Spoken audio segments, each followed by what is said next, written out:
بسم اللہ الرحمن الرحیم نحمده ونصلی علی رسوله الکریم اما بعد فاعوذ باللہ من الشیطان الرجیم بسم اللہ الرحمن الرحیم والذین اوتوا العلم درجات وقال تبارک وتعالی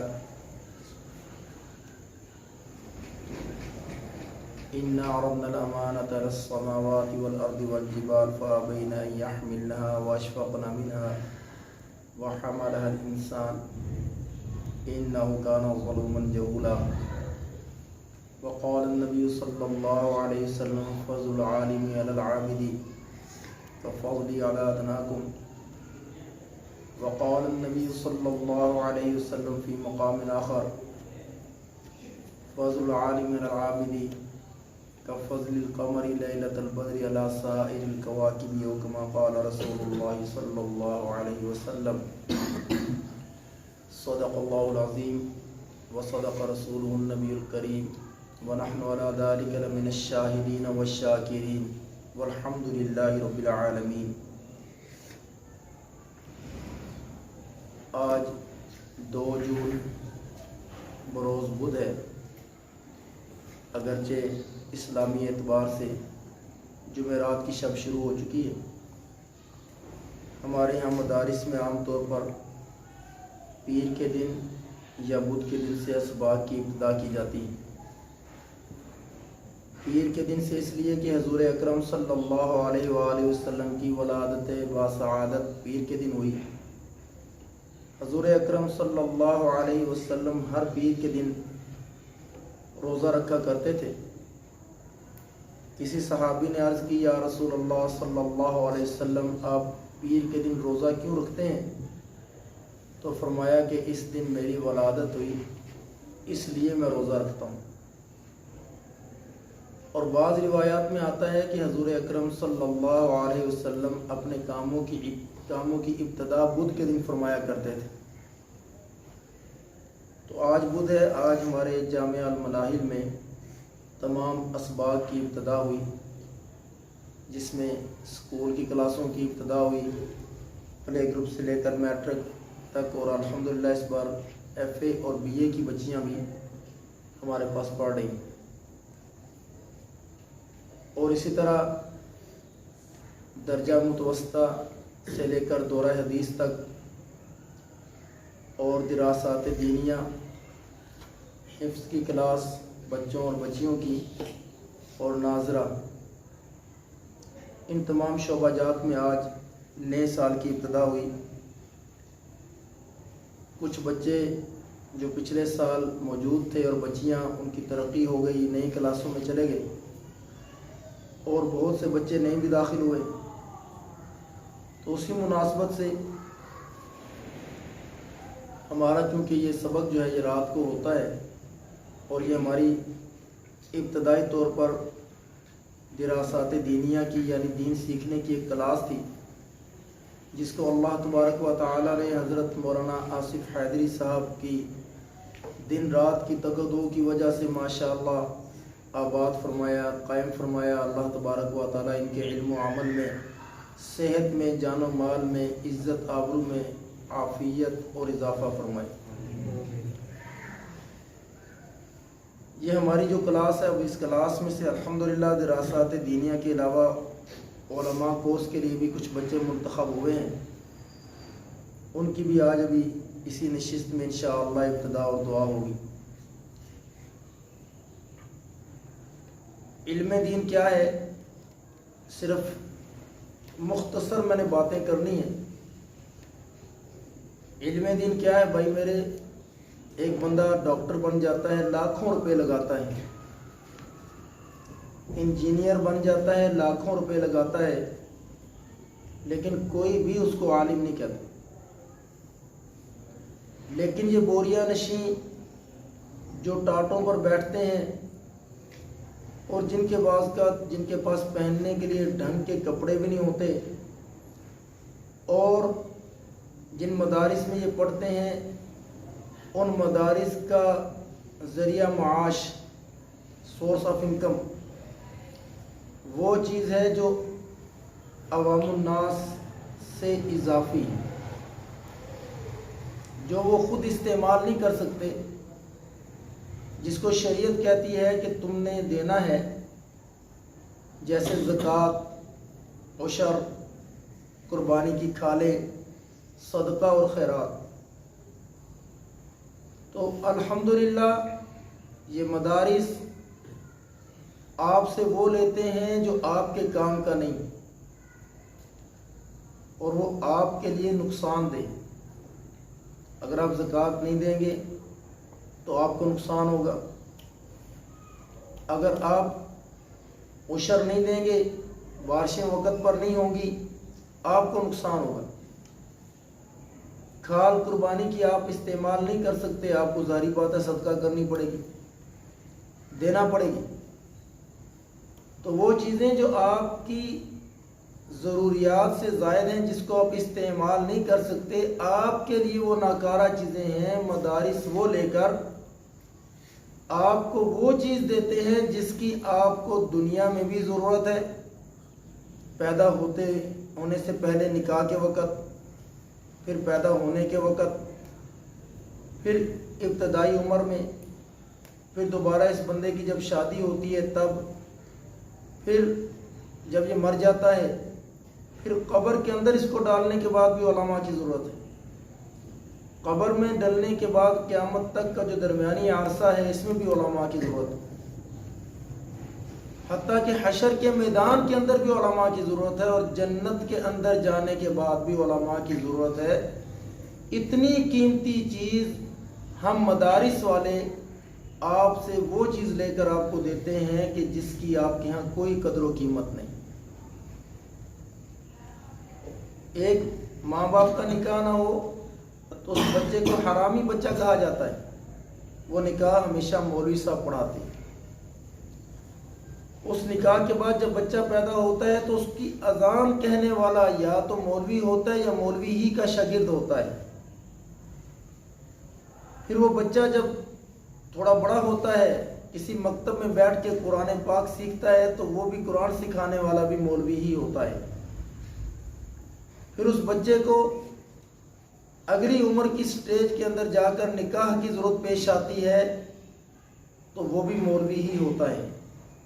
پھر وہ جوانی کے اندر یا بڑھاپے میں یا بچپن میں جب مر جاتا ہے تو اس کے جنازے کے لیے بھی مولوی صاحب ہی کی ضرورت ہوتی ہے، اس کے غسل کے لیے بھی مولوی صاحب کی ضرورت ہوتی ہے۔ اسی طرح وہی بچہ جب قبر میں چلا جاتا ہے تو ایصال ثواب کے لیے بھی آپ مولوی صاحب کے پاس ہی آتے ہیں کہ ہمارے والد صاحب، ہمارے دادا جی، ہمارے پڑنانا جی، ہمارا فلاں فلاں فوت ہو گیا، اس کے لیے ایصال ثواب کرنا ہے، آپ قرآن پاک پڑھ دیں، کلمہ پڑھ دیں، درود شریف پڑھ دیں۔ اور اگر وہ بیمار ہو، فوت نہ ہو رہا ہو، تو اس بیماری کے عالم کے اندر بھی گھر کے اندر قرآن خوانی کرائی جاتی ہے، وہ بھی مولوی ہی ہوتا ہے۔ پھر قیامت کے دن میدان حشر میں علماء ہی شفاعت فرمائیں گے، انبیاء علیہ السلام کے نائبین بن کے۔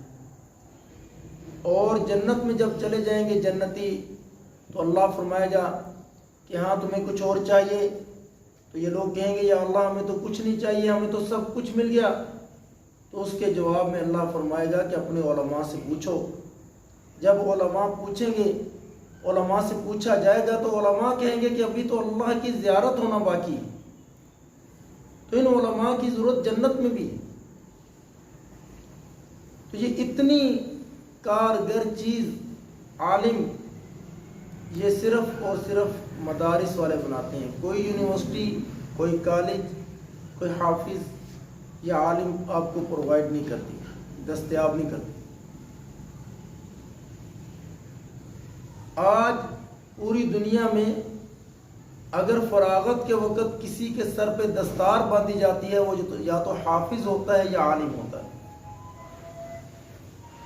آج پوری دنیا کے اندر تمام انسانوں کے اندر کسی مجمع کے اندر اگر جہالت کا لقب ہی مولوی کو دینا ہو تو علماء کا لفظ بولنا پڑتا ہے کہ یہ علماء جو ہیں، یہ مدارس والے جو ہیں، یہ جاہل ہیں۔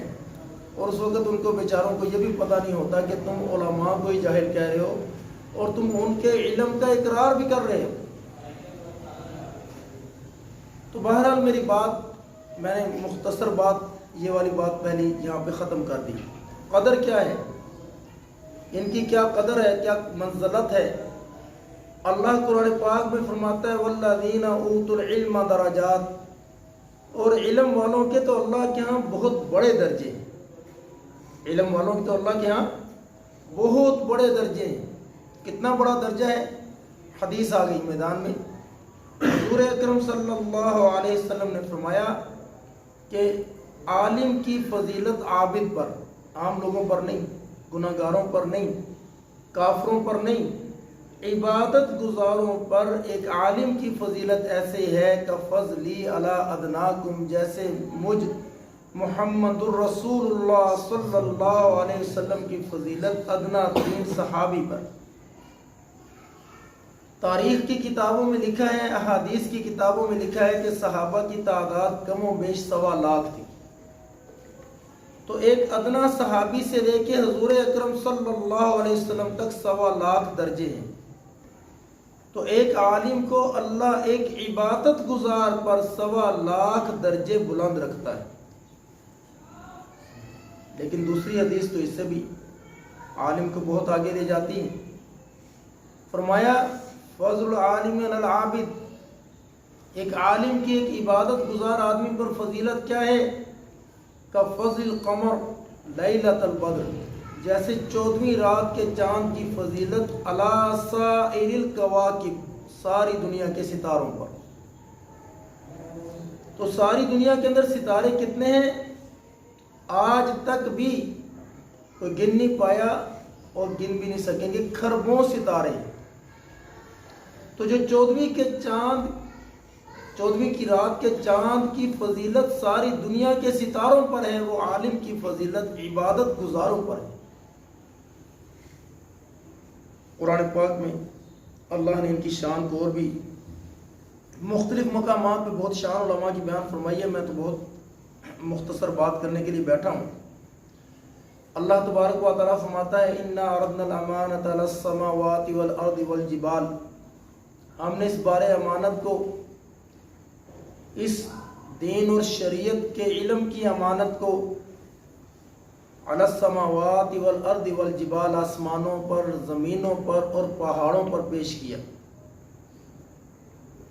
کہ اس کو اٹھا لو، یہ بارے امانت ہے، اس کو برداشت کرو۔ تو ان سب نے انکار کر دیا۔ فَأَبَيْنَ يَحْمِلْنَهَا، انہوں نے انکار کر دیا اس کو اٹھانے سے۔ وَأَشْفَقْنَ مِنْهَا، اور وہ گھبرا گئے، ڈر گئے۔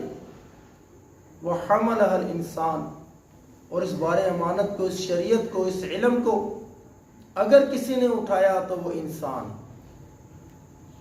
إِنَّهُ كَانَ ظَلُومًا جَهُولًا، بے شک یہ انسان اس بارے امانت کو اٹھا لینے سے پہلے ظالم بھی تھا اور جاہل بھی تھا۔ تو جب اس نے اس بارے امانت کو اٹھایا تو اب اٹھانے کے بعد کیسا ہو گیا؟ حدیث قدسی میں آتا ہے حضرت موسیٰ علیہ السلام کو اللہ تبارک و تعالی نے ارشاد فرمایا کہ اے موسیٰ، ایک قوم، ایک امت عن قریب آپ کی امت کے بعد آئے گی اور وہ میری محبوب ترین امت ہوگی، اور وہ کیسی امت ہوگی؟ نہ ان کے پاس علم ہوگا نہ حلم ہوگا، نہ ان کے پاس علم ہوگا نہ حلم ہوگا، بردباری، برداشت نہیں ہوگی، اور وہ میرے محبوب ترین لوگ ہوں گے۔ تو موسیٰ علیہ السلام نے عرض کی یا اللہ، یہ کیسے تیرے محبوبین ہوں گے کہ جن محبوبین کے پاس نہ علم ہوگا نہ حلم ہوگا؟ فرمایا کہ اے موسیٰ، میں ان لوگوں کو اپنے علم میں سے علم عطا فرماؤں گا، اپنے حلم میں سے حلم عطا فرماؤں گا، یہ ان کی ذاتی جاگیر نہیں ہوگی، یہ میری عطا ہوگی۔ اور فرمایا کہ موسیٰ علیہ السلام کو جب پتہ چلا کہ حضور اکرم صلی اللہ علیہ وسلم نے، یہ اگرچہ ضعیف حدیث ہے، یہ فرمایا ہے علماء امتی کا انبیاء بنی اسرائیل تو معراج کے موقع پر اس پر اعتراض کیا کہ آپ نے یہ کیوں کہا کہ میری امت کے علماء انبیاء بنی اسرائیل کی مانند ہوں گے؟ حالانکہ حضور اکرم صلی اللہ علیہ وسلم کے اس فرمان کا مقصد یہ ہے کہ جیسے بنی اسرائیل کے نبی ہر محلے میں گلی میں آیا کرتے تھے، ایسے میری امت کے علماء ہر جگہ پر ہوں گے۔ تو اللہ تبارک و تعالی روایات میں آتا ہے کہ امام غزالی رحمۃ اللہ علیہ کو پیدا فرمایا۔ تو امام غزالی رحمۃ اللہ علیہ سے موسیٰ علیہ السلام نے پوچھا، مسموع کا تیرا کیا نام ہے؟ تو ان کے نام کی بڑی عجیب بات ہے، ان کا اپنا نام بھی محمد تھا، ان کے والد کا نام بھی محمد تھا، ان کے دادا کا نام بھی محمد، ان کے پردادا کا نام بھی محمد۔ تو کہنے لگے محمد بن محمد بن محمد بن محمد۔ تو موسیٰ علیہ السلام نے کہا کہ میں نے تجھ سے تیرا نام پوچھا تھا، تو نے تو اپنا نسب سارا سنا دیا۔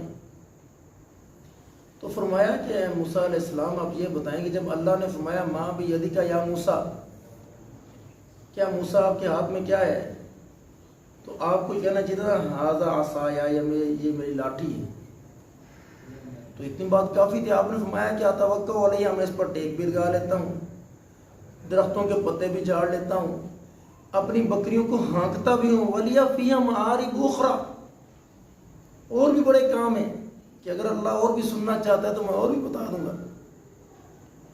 تو موسیٰ علیہ السلام نے کہا کہ بات یہ ہے کہ جب بندہ محب اپنے محبوب سے بات کرتا ہے تو بات میں طوالت چاہتا ہے کہ کہیں ملاقات ختم نہ ہو جائے۔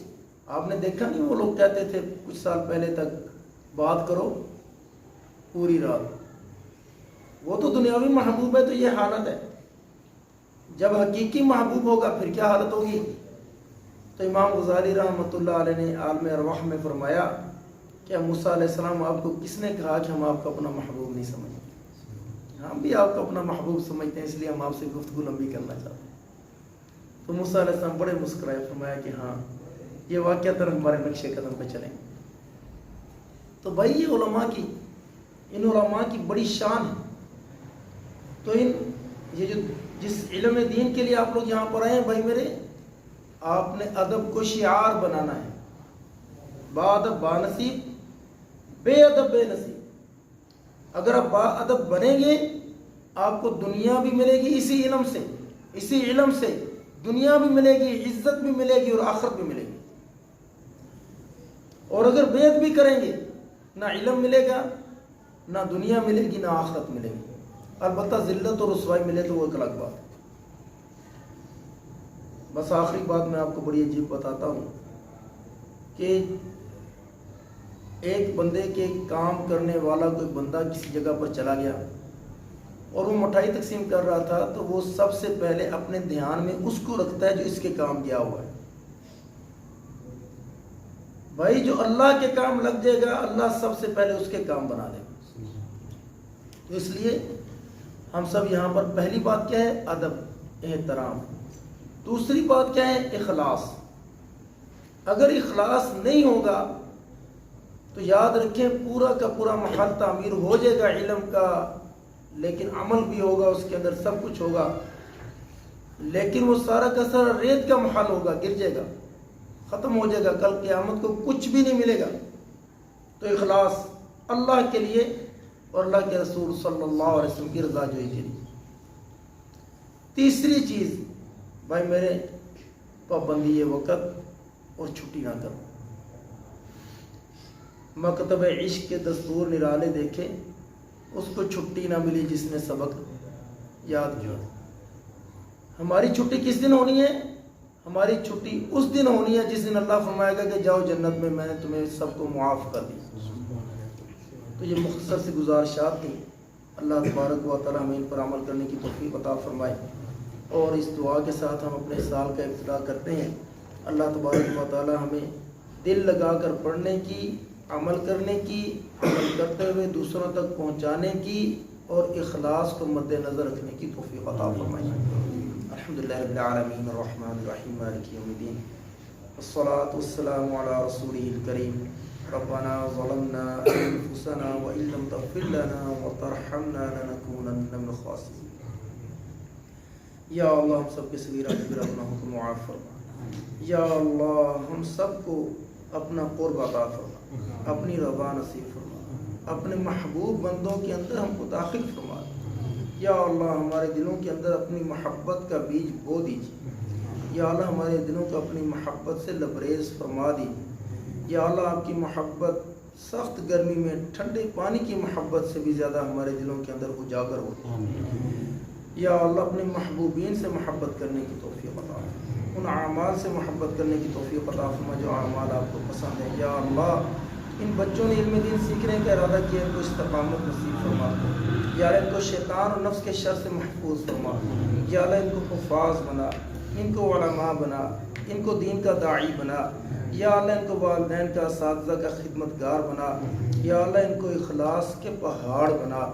یا اللہ امام مہدی کی فوج کا سپاہی بنا۔ یا اللہ انہیں ہم پڑھانے والوں کی نسلوں کو، انہیں ان کی نسلوں کو، ہم پڑھانے والوں کو، ہماری نسلوں کو یا اللہ قیامت تک ایمان پہ سلامت رکھ۔ اور یا اللہ امام مہدی کی فوج میں داخل فرما۔ اور یا اللہ جب آپ اس قوم میں فتنہ چاہیں اور ایمان والوں کو ختم کریں تو یا اللہ ہمیں یا ہماری نسلوں کو ایمان کی حالت میں دنیا سے اٹھا لیں۔ یا اللہ ان کے لیے وسیع رزق کا انتظام فرما۔